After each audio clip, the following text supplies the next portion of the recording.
সুব্রত মুখোপাধ্যায় যখন পঞ্চায়েত মন্ত্রী ছিল জানো, কংগ্রেসের যাদের শৌচালয় ছিল না আমাদের কাছে আবেদন করার পরে আমরা তা করে দিই।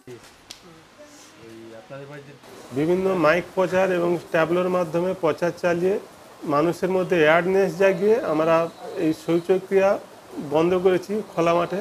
নজরদারি কমিটি ভোর 4টের সময় উঠে ওরা দেখেছে কোথায় কে শৌচাগার করছে নাকি, সবাইকে বুঝিয়েছে।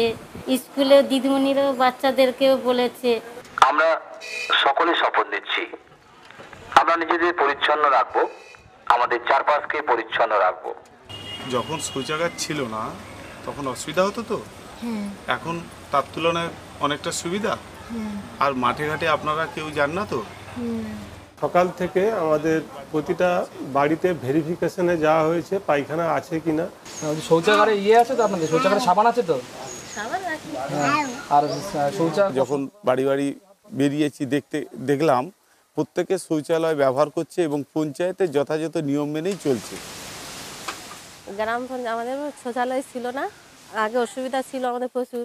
এখন একটু তাও পঞ্চায়েতের জানাতে একটা শৌচালয় করে দিতে আমাদের একটু আগে থেকে সুবিধা হয়েছে।